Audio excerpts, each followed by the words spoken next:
Coming up on the Booth Review, we are going to look back at the catch of the year in the NFL. And the offensive line's coming together. What does that mean for the offense? And I solved the mystery of 6'7". 6'7". No, he doesn't, but we'll still have the Booth Review coming up next.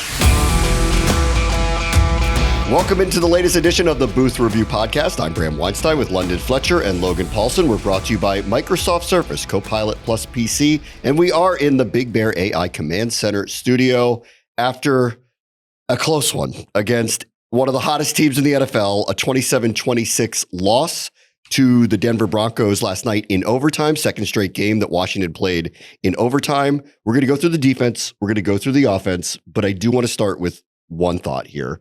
Because we were in the locker room last night, and it's down because they lost, but it was up because of the way they played and the way they fought. So let me just ask you, as former players, are there silver linings in football? I believe so. I think obviously you want to win games. The ultimate goal is to win, but I think it matters how you play in losses too. Like, how do you look in a loss? Because do you look terrible? There have been times this season where we've looked terrible in some losses.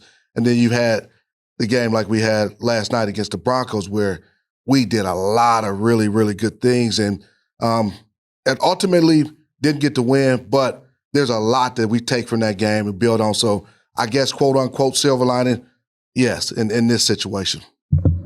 Yeah, I mean, it's funny to me, like as a player, I don't know if there was ever a time where I was like, oh man, like we played really well in a loss. But I think now that I've kind of stepped back and I coach high school football, like I can feel it a little bit more, right? The benefit of like how you play in a loss is there's something to that, right? Like, did you play physically? Did you play all 4 quarters? In this case, 5 quarters. And I think when you look at that stuff, yes, there is value to it. And I think as a player, I was too like invested in it. Like I was too granular, but now stepping back, I think you can feel the benefit of it. And I'm sure it's something you felt in the locker room post game. Yeah. I like you felt the contributions across the board.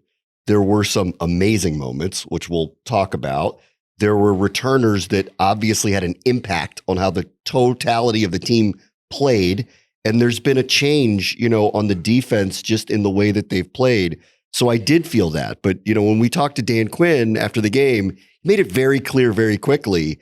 The result is meant to win. Yes, absolutely. And we're not trying to take the silver linings. But I do think being one step removed from it and watching it, I know this wasn't a win last night, but it was an incredible performance against one of the hottest teams in the NFL that might be the 1 seed in the AFC this year. Yeah, and they'll get back.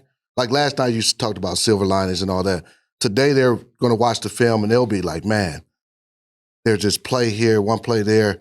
We do this, we win that football game. So there'll be some disappointment today when they look at that film and they review it.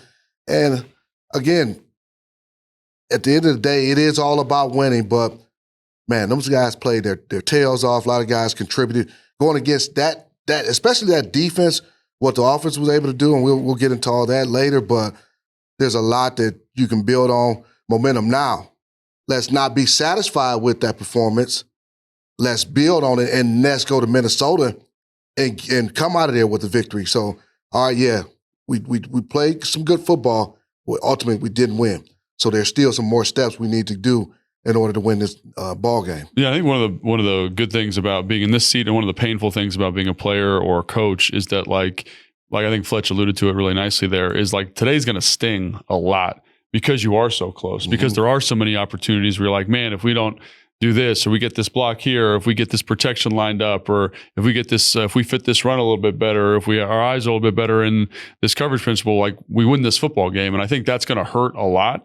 But I think in some ways that hurt is good because it means you're close. Oh yeah. And it's something that they haven't been close the last couple of weeks, or obviously Madrid, but prior to that, Seattle, Detroit, like those games were tough, man. Like I remember coming to this show and just being like, what do we talk about? Yeah. And today there's a lot of positive things to discuss because the effort's there, the physicality's there, the attention to detail appears to be there on both sides of the football. And I think that's something, Bram, to your point, that is a major silver lining moving forward. I think I've spent my career as an observer of the team. And, this season did not go in any way, shape, or form the way I would have anticipated. I think anybody would have anticipated. And there's a ton of reasons why. But if they show resolve, that is something that's important to me moving forward. Sure, as a And I fan, think for everybody. Well, for everybody. I think in the room, I think it's important for them too to get a glimpse of the team we thought they were going to be in the summer, even with all the injuries that have occurred. And last night was a sign that the darkest part of the season is truly behind them. And I think that that is important moving forward here. I think, all this discussion about who should play, who should not, what should they do here? How do they handle the last 6 games of the season? I think last night they showed you what they're about. And I think that's what's really important here. I know they lost, and that's why the silver lining to me is I was hoping the dark part of the season was behind them. It is. That's what I got out of last night. Yeah, no, it's just the effort, man. The ability to move the football against that defense up and down the field. I mean, you look at, we hurt ourselves. Really, the Denver Broncos defense didn't truly stop us. The majority of the game, obviously, you had to tip at the 2-point conversion, but how many times were we able to get on their side of the 50? Had the costly interception in the red area, but I mean, we were moving the ball. Cliff, 2 punts on their side of the field too. That score could have been very different. I thought Cliff and the offensive staff did a great job of the scheme they put in, both in the run game, but also passing game and scheming up some guys to be open, scheming up some big plays.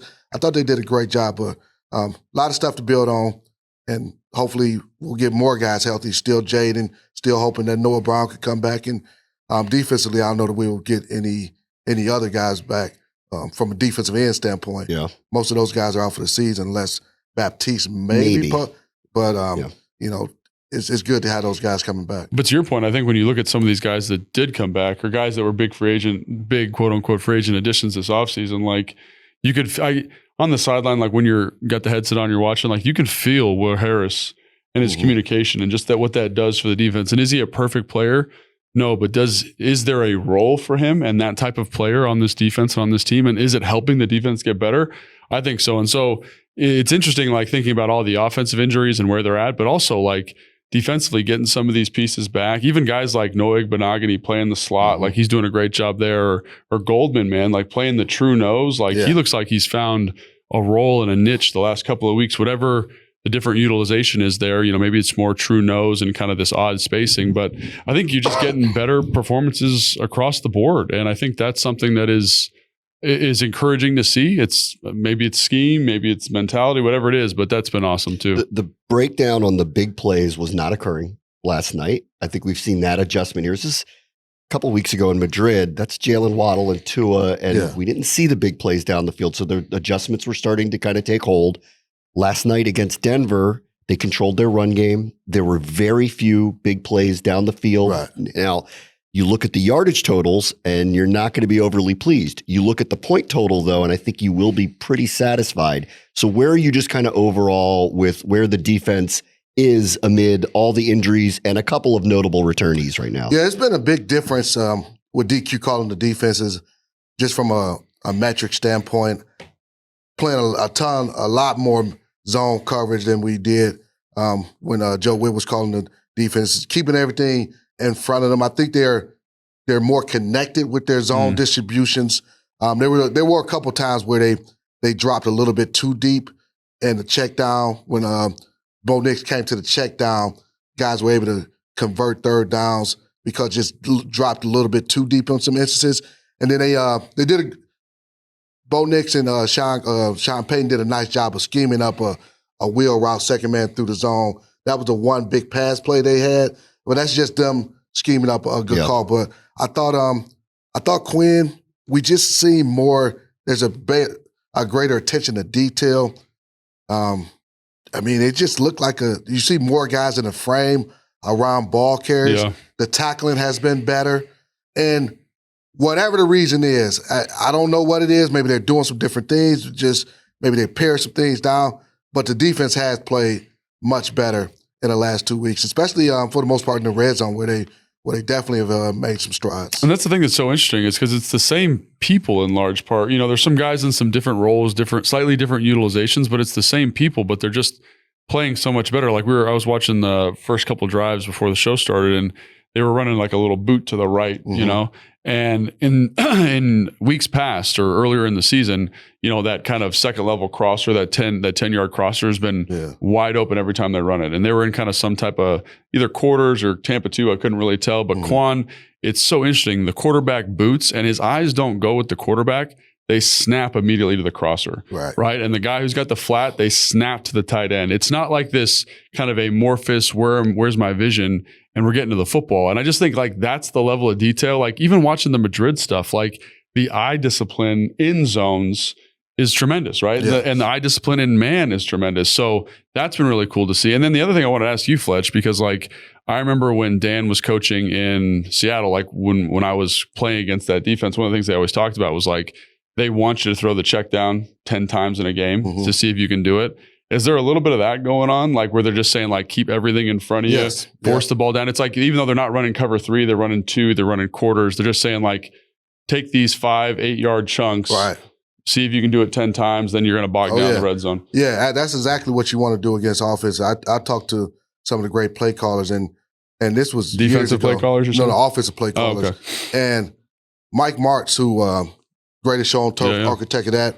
And I was talking to him about offenses, and we got on the subject about quarterbacks throwing a check down. He said, now this is probably 15 years ago or more. He said, London, they don't pay these guys $20 million to throw check downs. They want to rip it. They want to rip it. They want to hit the big shots. But when you force these offenses to check the football down, he says, eventually the offense is going to do something.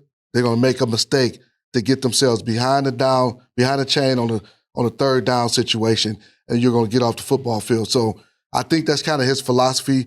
Keep everything in front of us. Don't give up big explosive plays. Get them in some third and longer situations, and maybe we'll dial up a pressure, or we'll rely on our 4-man rush. That's how we're going to win those series. The last couple of weeks, too, the red zone defenses stood up when they needed it to, got some stops. And there were 2 particular ones late in the game that stood out to me that were different from earlier in the season. You can correct me if you think I'm wrong about this. But, like, there was some situational awareness that I think was a little bit different from earlier in the season. And the 2 plays that really stood out, Wagner's interception, one where he's standing in a lane where he's waiting for the ball to come, right? He's reading, I don't know what Nix was looking at, but, like, he knows where the ball is going, okay? Yeah. And the second one, and I think the one that really stood out to me late, was Cortland Sutton is by far their most targeted third down receiver, period, right? They made a switch. And when he did try to throw to Sutton late on that third down that got Washington the ball back, that gave him the opportunity to tie the game, they converged on him, and there was a lot of white jerseys with traffic around him. There was some situational awareness that I think was really promising about what's going on here, too. Yeah, I mean, so this is the thing that I have a hard time with the Bobby Wagner interception. Like, to me, that's like a bad quarterback play. You know what I mean? Hey, Logan, we got to apologize. I'm not saying we should, but what I am saying is that, like, I do think when you're playing this level of quarterback, when you're playing the level of like a Tua Tagovailoa, and that's not a knock on those guys. They're 32 of the best guys in the world. Like, they're going to give you some of these moments. And in weeks past, this team has not capitalized on those moments. And so to be in the right position. Yeah, Penix stands out in the discussion that you're having. That, like, we could have got a couple from him, but it did not occur. Here we are, weeks later, and it's changing. And so again, like when you look at that play, to me, it's just good defense, right? There's a little bit of pressure. He's a little bit stressed. Yep. Like in young quarterbacks, when they're stressed, they do irrational things. He knows where the dig is. He's trying to rip the dig. And Bobby says, I've seen this show. And again, this is go back to what we were just talking about. Do your job. Get to your depth, get to your spot. And does Bobby do anything tremendous other than be in the right position where he's supposed to be in the coverage? No, but you got to catch the football. And I think those are the types of breaks when you can just stress a quarterback, a little inexperienced. They'll give you those opportunities and you got to capitalize on them. I think that's one of the things that was so frustrating early in the season is they didn't capitalize on those opportunities when they did come. So I was thinking about this before the game. Play calling it's a science and an art. Yes. To call plays. There's a science have a feel to it, for the game, and there's an art to it. For the scientific part of it is, hey, we're going to, when you're an analytics guy, statistics guy, whatever tendencies you're going to look at, hey, this is what they like to do, this down and distance, this personnel grouping. So there's the scientific part of how we're going to match this, the calls we're going to make, but then the art of it, the artistry, where you let that person, that play caller, use his creativity of, hey, when I want to dial up this pressure, when I want to play coverage, what type of coverage I want to play, what looks I want to give them.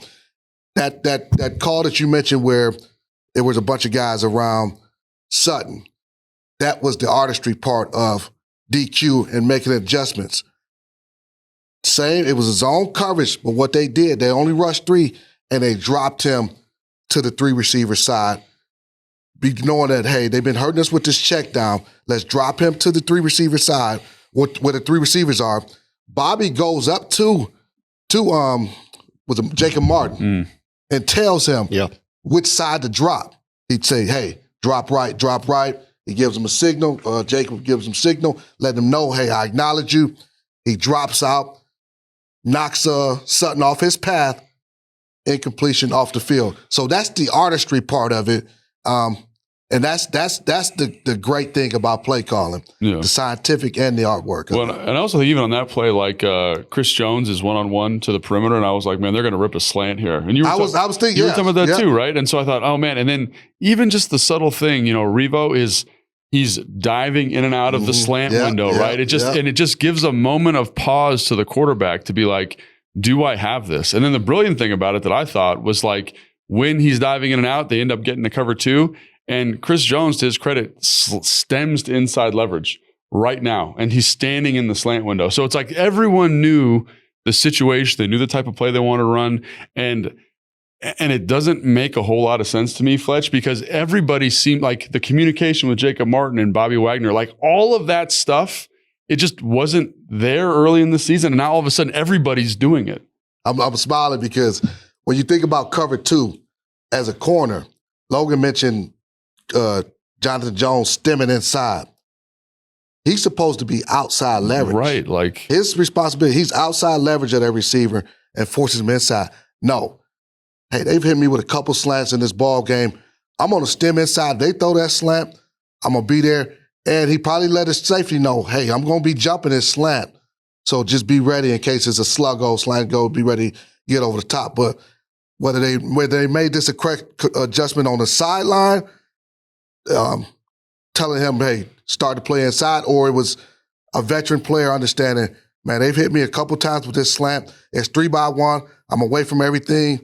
I'm not giving up the slant. So stuff like that is just, those are the levels of playing good football, and I hope we continue to see more of that moving forward. And Fletch, like a question I got for you is like, because Smoot always talks about how he, Sean Springs, Taylor, like they used to have these in-game communications amongst themselves. But it seems like someone else has kind of sparked this communication because it wasn't something that was happening before. Is that all coming from Dan Quinn, you think? Just ownership? Or you got different guys playing at the cornerback position now, too. Like more experienced guys. Yeah, more experienced guys. Trey Amos is rookie. Yeah, right. So Trey's probably going to do stuff by the book. And then we had multiple guys playing a safety position. So just those communication, that comfort level, you're not going to take chances with people on certain things. You're gonna do it the way the coach wants you to do it. You got to build up that trust to where coach is like, all right, man, you can go and do it. If you want to do it your way, as long as you get the job done, I'm right. good with it. Yeah, absolutely. Yeah. Yes. All right, so that was a good sign, right? Like, I mean, I think the yardage totals still are probably something that... Can we talk about that for a second? Yeah. I think this is one thing that I think you mentioned, and I think it's 100% right. Like, this is, I think, where the defense is at. Like, they're going to have to play really good, bend but don't break, complementary football because they, right now, because of the injuries, because of where the roster was at from what this regime inherited, they don't have the horses up front to like really rush the passer. They don't really have the guys on the perimeter like really play man-to-man, like lockdown coverage, I think the way that they envisioned at the beginning of the year. So they're kind of piecemealing this thing together. So I'm okay with high yardage totals, honestly, right now. I'm not okay with high point totals. And I think we're seeing the staff understand that and what they need to do to kind of, again, it's not just the defense, it's the offense. The way Cliff is calling the game, the number of third downs they're able to convert, like you can tell they understand this is how we have to win football games. Yeah, I'll say this, the yardage could have been significantly less yesterday if we played a couple of those third downs a little bit better. The touchdown, I believe, right before the half, Yeah. They converted 3 third downs on that play. The 2-minute drive, right? Right, if memory serves me correctly. And, we had opportunities, good calls. Again, I talked about maybe just dropping a hair too deep on a zone coverage. One thing I noticed sometimes, and this is just when you're playing zone defense, a lot of times, and maybe getting a little too technical, when the quarterback sets, you want to be set as a defender, especially underneath defender, because now you figure he's about to throw that football. You want to be at a plant drive, break on the ball, whatever. If he's set and you're still kind of drifting a little bit, now when he throws, now you're going to have to gather, break down, and go make a tackle. And that could be the difference between stopping them a yard short or tackling them a yard after they've already got the yardage they need to gain. So there's still a couple things that need to be tuned up, and I'm sure they'll emphasize those things in the meeting room and the practice field, and we'll continue to get better on defense. So it was improving there. Offense is where this team went all in the offseason. Mm-hmm. They acquired Laramie Tunsil. They acquired Deebo Samuel for a bazillion different reasons. They have not had this group on the field. They still didn't. Even last night, they're waiting for their quarterback to come back and play. But Terry McLaurin's return clearly makes a massive difference in everybody's role on the team. And I think you saw that in real time. This was the first time he looked like himself the entire season. Man, that makes me think about that Dr. Dre song. Y'all forgot about Dre. Y'all forgot about Terry, man. I think the fan base, and quite frankly, a lot of the media too, forgot how freaking good Terry McLaurin is as a wide receiver. You realize he broke set the franchise record in touchdown receptions last year? He's been the ultimate pro. He's put up numbers with trash at the quarterback position a lot of times. Just to be totally honest, when you see a healthy Terry McLaurin, you saw what he was able to do. They got the Patrick Surtain reigning. He won the defensive MVP back last year. Last year, yeah. Mm-hmm. You show how much respect the Denver Broncos had against Terry. His first game back, they're saying, no, we're not going to just let anybody cover him. Patrick Surtain, you have him. And it was an absolute battle. Brian Baldinger, he did a breakdown where he shows those guys battling. Terry, he looked fast. He's competitive. His energy, being able to win routes, got to have it plays. He made multiple plays like that in the ball game. So for all you people who don't think Terry McLaurin is a number one receiver, you got to be freaking kidding me. Did you not watch that man last season and this season? Yesterday, he showed why he's the number one receiver, and he showed what type of difference maker he is on that football field. Yeah, and I think it's like, to your point, Fletch, it doesn't matter like where he ranks in the pantheon of current wide receivers. Yeah. Like, is he a top 10, 15, whatever, it doesn't matter. But what he is for this team is significant. And when you watch, again, the confidence that the quarterback has in him as a player, right, to be able to rip a slant, tight window slant, right, that, maybe my favorite throw of the day was that kind of, it was like a 10-yard dig in the low red where there's like Debo's pulling the Tampa 2 player out. He throws it right in there. Like, those are timing, chemistry type throws that it takes time to build that rapport with the quarterback, but you can tell like his experience allows him to make some of those plays. And then the other thing I think is really important is like, we're going to talk about Zach Ertz more here in a second, but Terry being in draws the Pat Surtain matchup. So then all of a sudden you get Traylon Burks one-on-one with Riley Moss for a goal line fade. Yeah. And then Deebo Samuel is on a safety in a man-to-man situation running a speed out on 1st and 10 in a 2-minute drive. Like, because we've had to allocate resources differently to cover people. And then all of a sudden Hufanga is now in a man-to-man situation versus one of the best tight ends in the history of the NFL, future Hall of Famer in Zach Ertz. Like, That's what it gives you. It gives you this cascading effect. So instead of being able to be like,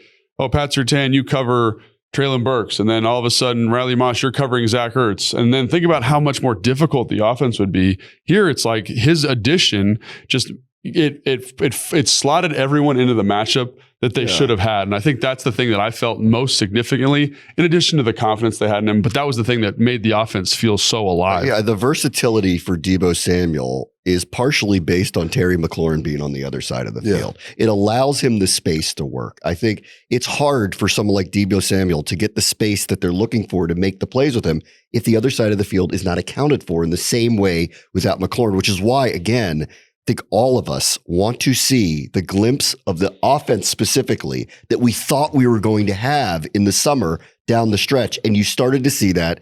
17's a big, big, big part of it. Yeah, absolutely, man. But to me, like the bigger thing here, honestly, is like the way the offensive line has come together. Yes. Quite honestly, like again, Terry did a great job. Traylon did a great job. Debo, great job. Zach obviously had a huge day. But when you look at the offensive line, like everyone talks about like what was promised to us, right? Like you were just making that reference. Like this was the offense that was promised. This offensive line, the way they've connected over the last 3 or 4 weeks since Cosme's come in, like think about how effective they were run blocking. Think about how effective they were in their nonverbal communication yesterday. Think about how effective they were in pass protection, right? Like this is supposed to be the best pass rushing defense in the NFL.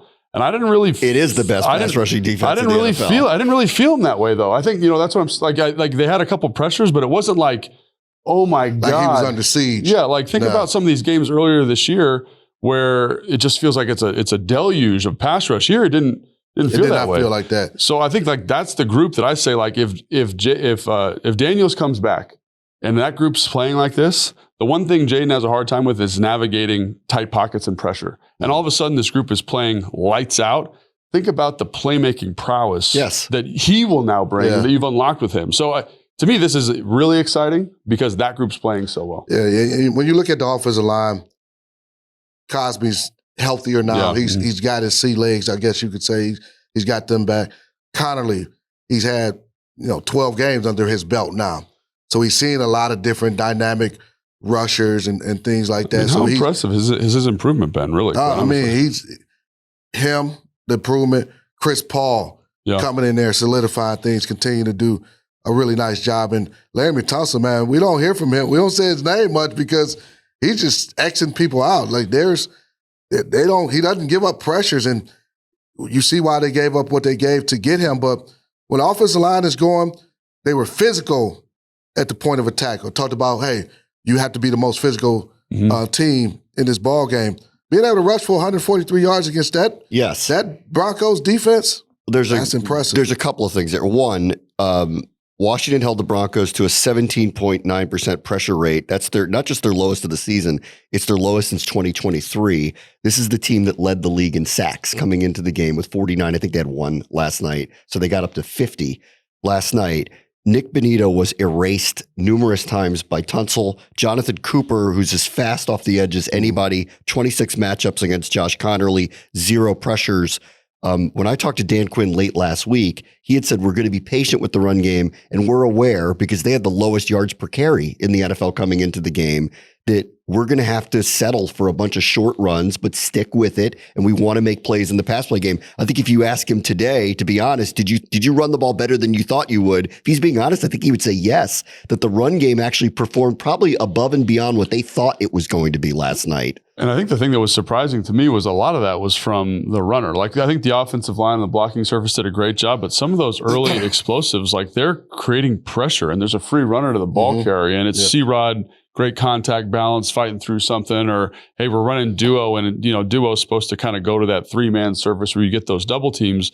He's got great vision and is squirting that out to the front side of the run, which you very rarely see on duo. So I think he deserves a ton of credit for kind of maximizing money runs, utilizing his superpower in terms of vision to keep the offense on schedule. And then I want to just call attention to this because I'm like, this is the football nerdy part of me, is when you get first downs, you can run the football more, right? So I think what they were like 50% on third down or something like that, crazy. Yes. And they can run a ton of plays. They can get guys a ton of touches. And so to me, the story of the game, and if this is what this team wants to be going on long drives, you need to execute on third down, and they found a way to do that. I think Zach Ertz was a huge part of that, and the offensive line obviously holding up. But to me, that's the story. Yeah, I'll give you another number. They ran 85 plays last night, which is an enormous number of plays. And against a defense like that that's relentless and gets to the quarterback as often as they do, that figured to be a death sentence to run that many plays against a team like that, and it was not. And they threw the ball 50 times. That's right. About 50 times. Yeah. They ended up with 2 sacks, but I mean, I don't even remember the second sack? I don't remember the second one either. It was the one late, right, in the fourth quarter on that. They made that 3rd and 25. Remember they had that weird sack? Oh, man, they kicked the tripping. They tripped. The tripping. Yes. Yeah, the tripping, but they didn't call it a tripping, by the way. No, they didn't. Which, yeah. How Fletch do you not called it see a that? trip. It was a trip. I'm not saying it wasn't, but I'm just saying, like, Right. Fletch, was locked in on that. Yeah, it's tripping. So, going back to the run game, yards per carry, obviously you want to be, you would love to be at 4 yards per carry, maybe a little bit more, if possible. But it's the volume of runs that I feel makes the most difference, that makes the biggest difference, especially if you want to run play action pass. If I'm a defensive player and we don't feel like we respect your run, we don't feel like you're going to run the ball, we don't think you don't give us a real play action, hand movement and all that, I'm not going to suck up on the run.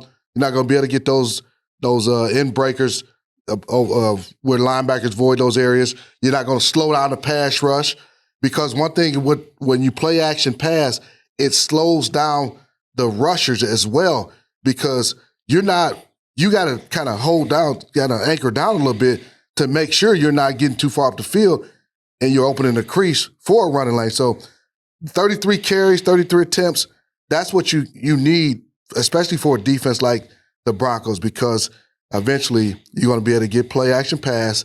You're going to be able to get some carries that are going to break, and just a great job rushing the football. I want to go back to the offensive line for a minute. I feel like this team has had 3 preseasons with 3 different lines, and it's finally starting to take hold at what this line is going to be.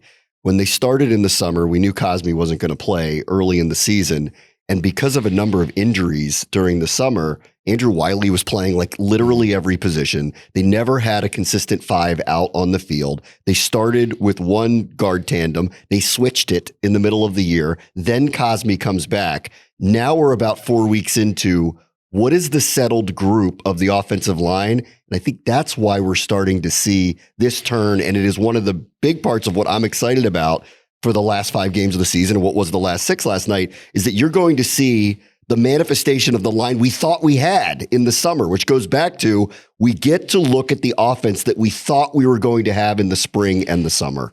I mean, 1,000,000%. I think like that's the thing is when we talked about this offseason, what this offense could be like, it was that the offensive line was going to be significantly improved. Yes. And we didn't get that version. And we didn't get that version probably until 2 weeks ago, 3 weeks ago.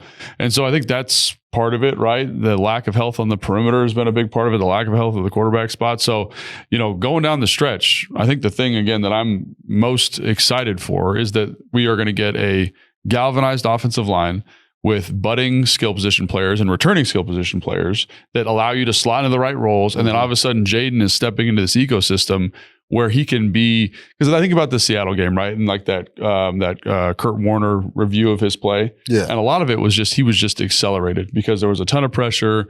The coverage was good. And now all of a sudden, if the protection's better, the protection's more sound, he can do his stuff that makes him special. Major threats on the outside. Right. And I think like that's the thing. I'm like, this is a team that was supposed to win 10 games and be a playoff caliber team. And I think we're going to see that version of this team heading down the stretch. Because again, like what did you say at the top of the show? This Broncos team is like the best team in the AFC, right? And like this is best record of the AFC, top 3 scoring defense, top 3 total yards defense, Super Bowl caliber defense, good at every single level, all world player on the edge, all world players rushing the quarterback.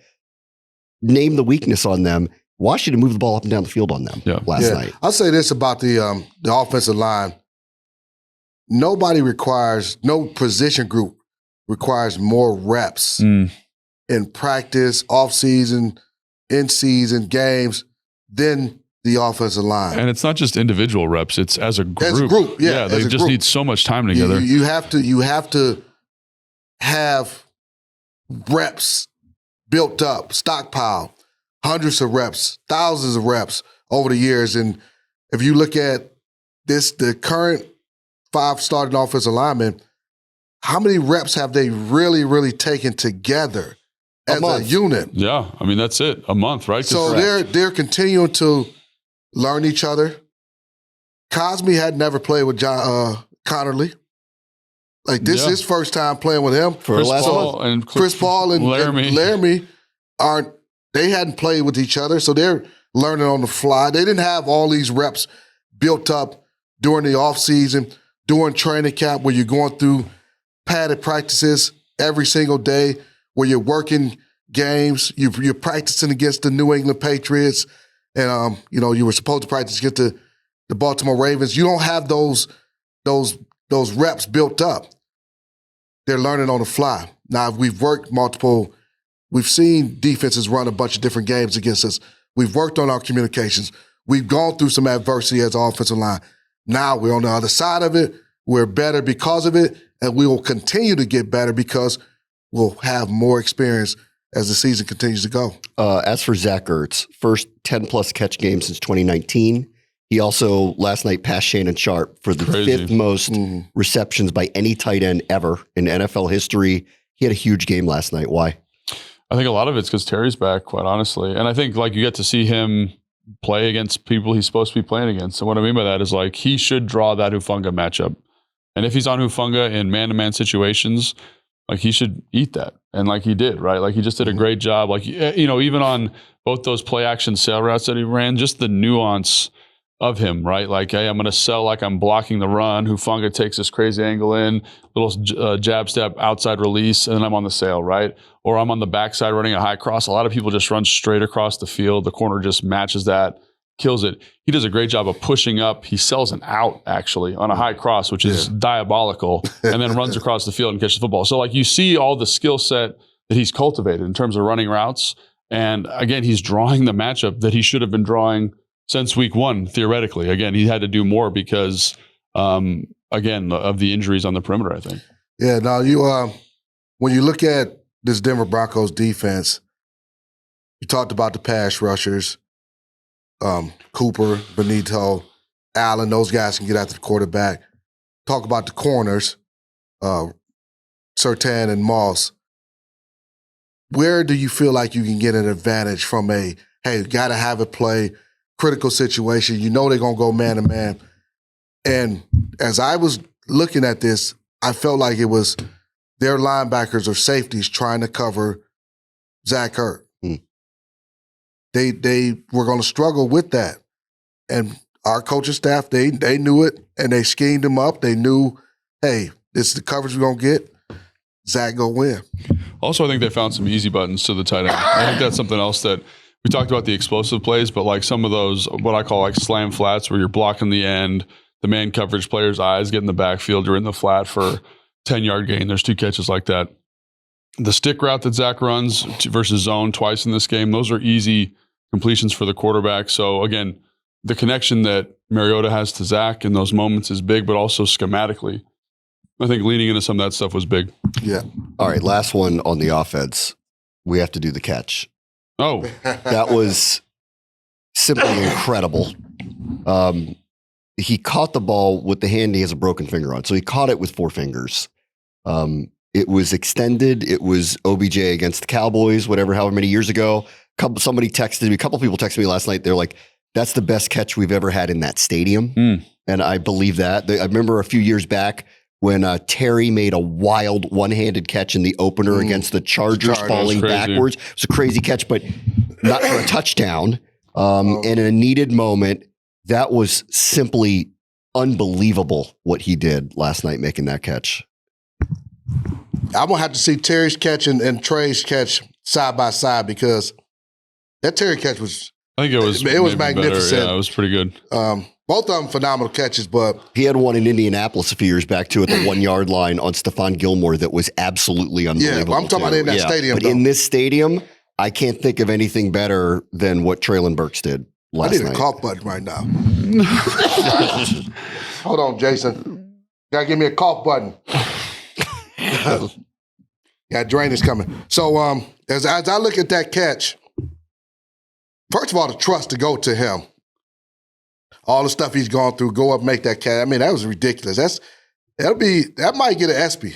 It might get an ESPY. I think it's catch of the year in the NFL. I mean, I don't know if you saw the Puka Nacua one earlier in the day in the fourth quarter where he made a one-handed catch that set up what should have been a game-winning drive for the Rams. Didn't end up being that. He had an unbelievable catch in their game. Mm-hmm. This was hold my beer. That was unbelievable what Burks did. The Puka Nacua one is crazy. Like, just like they're like when you backhand those balls, you know what I mean? Like, that's a really tough. You got to have massive hands to do something like that. But I think the thing with Burks that felt so awesome is like we just haven't had a guy here in a long time, to your point, that can just go be like a physical freak.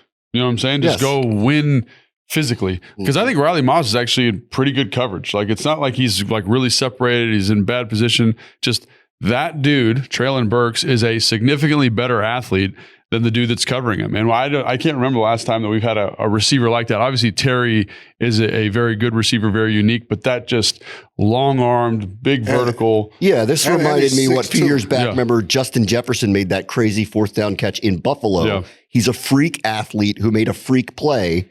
We saw one last night. Yeah. And again, like, it was really funny watching the All-22 this morning because he probably should have thrown the ball to Terry because that's what they got, like a double rub set up for Terry on the slant underneath.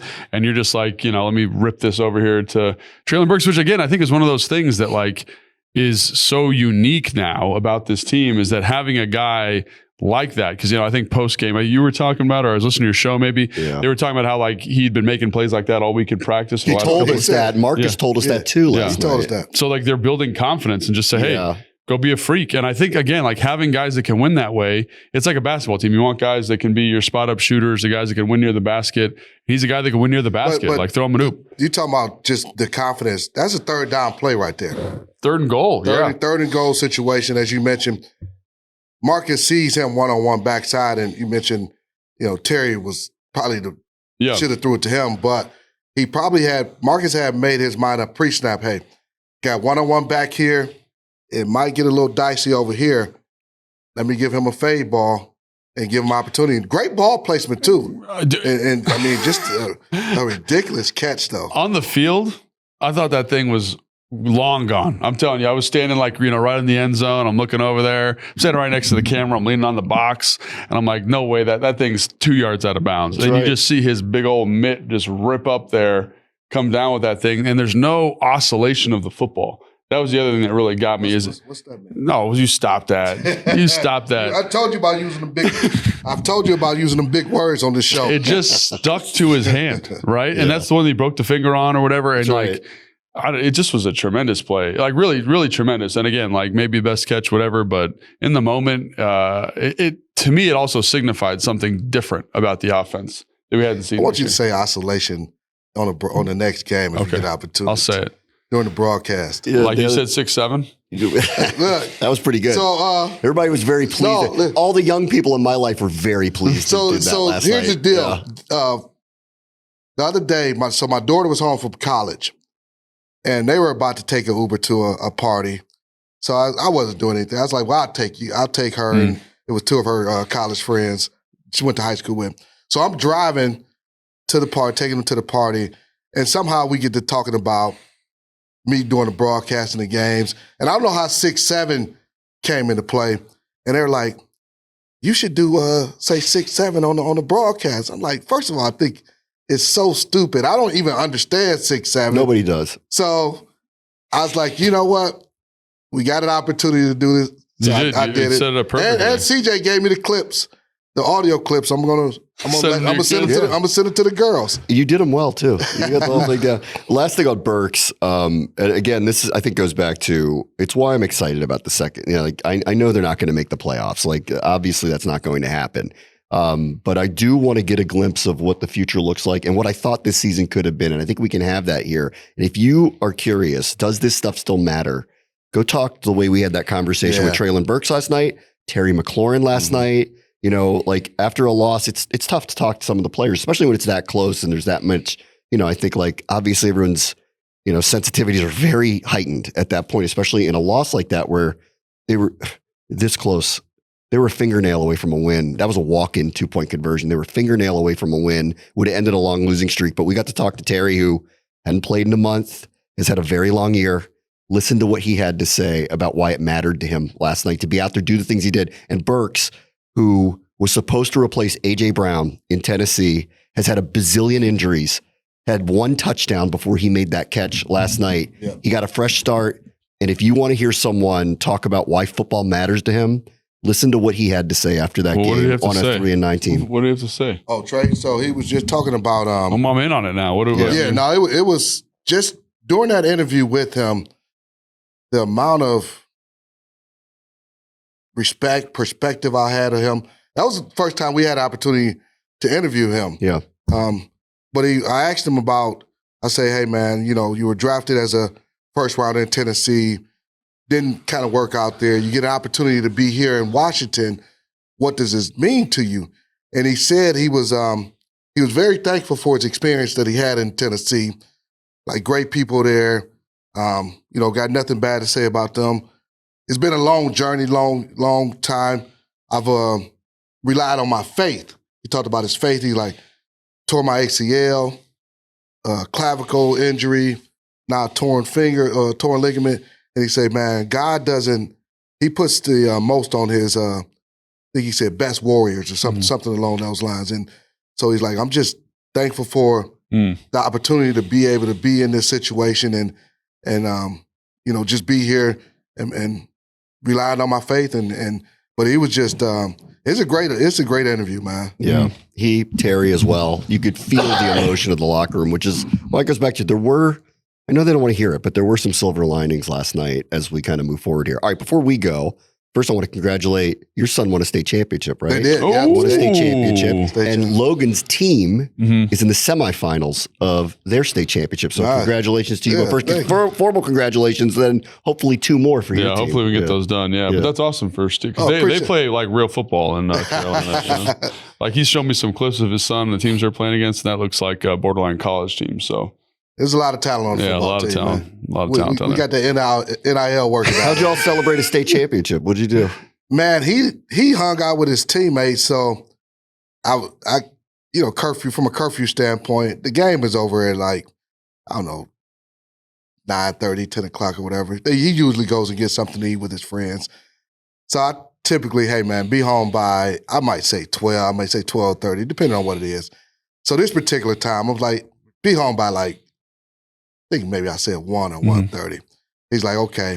About a couple minutes later, he's like, well, actually, can I spend a night over my buddy's house? I was like, all right, man, go ahead. Because they had a good time. Yeah. They celebrated. That's cool. You psyched for this weekend? I am psyched. I'm worried about travel, but my travel agent Fletcher hooked me up. You know what I mean? So hopefully we get out and call a game and get a win and then get to Minnesota. Yeah, good luck to your crew this weekend too. All right, that'll do it for us. Talk to you next week after the Vikings game. Booth Review was filmed at the Big Bear AI Command Center studio. Big Bear AI offers mission-ready AI for a rapidly evolving world, proudly protecting the Washington Commanders and its fans.